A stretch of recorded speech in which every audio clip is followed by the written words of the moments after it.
Para maging masagana ang inyo pong pamumuhay, gagamitan naman natin ito ng bigas. Ang bigas ay isa sa mga tinuturing na very powerful na panghatak ng swerte or ng kasaganahan para sa buong pamilya. Ang bigas ay isa sa mga subok na napakaswerte. Kaya kung ikaw ay nais na swertihin, huwag ka na magpatumpik-tumpik pa, gamitin mo ang bigas upang sa ganon, higit na lumevel up ang swerte. Ganito lamang po, gawin niyo po ito ng Tuesday or Friday. Pero kung ikaw ay abala sa mga ganyang araw, ay gawin mo ito na kahit anong araw. Basta alas 7 ng umaga mo ito gagawin at haharap ka sa gawing silangan. Ngayon, hindi mo naman kailangan lumabas ng bahay ninyo at umarap sa gawing silangan.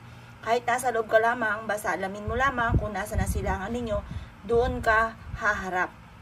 At pagkatapos ay kumuha ka ng isang mangkukan na bigas. At pagkatapos mga bossing ko, ang gagawin nyo lamang, magwi-wish po kayo.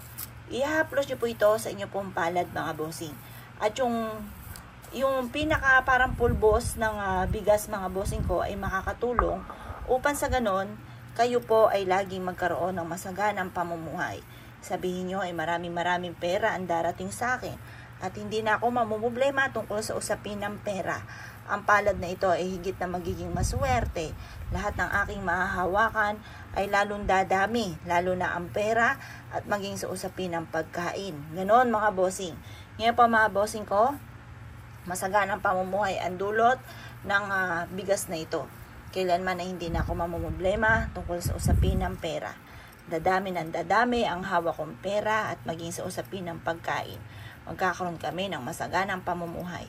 Ganyan ang pag-wish na walang gamit na sana, direct to the point mga bossing. Pagtapos na kayo mag-wish mga bossing ko, ito ay kiniklaim ko na ang swerte, maraming pera ang darating sa akin.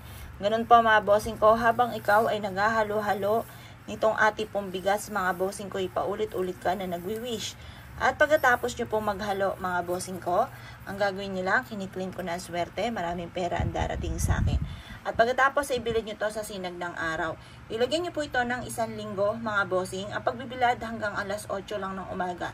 1 linggo na nakalagay ito sa hapagkainan kung saan kayo ay kumakain. Doon nyo po siya ilalagay. Ganyan lamang, isang mangkuka na bigas. Ito pa mga bossing ko ay makakatulong upang sa ganon higit ka na maka-attract ng masaganang pamumuhay. Makakatulong din po ito upang sa ganon imbis na kamalasan ay puro kaswertehan ang darating po sa inyo. Makakatulong po ito kung ngayon ay mailap ang swerte, laging walang pera. Tutulungan ka nito para mas maging magaan naman yung dani ng swerte at puro kaswertehan ang darating po sa inyo. Proven po ito mga bossing. Kaya ako'y kinaniwala at nais po itong gawin. Huwag ka na magpatumpik-tumpik pa. Subukan niyo po ito at kayo mismo ay maa-amaze sa dami ng mga blessing na darating po sa inyo. Ngayon pa mga bossing ko, basta positive lamang kapag ginawa niyo po ito. Araw-arawin na pagsasabi ng mga magagandang salitain. Kalimutan ng mga pangit na salitain. At yan po mga bossing ko, mapapansin po ninyo na palagi kang buenas. Laging masagana ang pamumuhay. May mga blessing na dumarating na hindi inaasahan na ikakayaman po pala ninyo.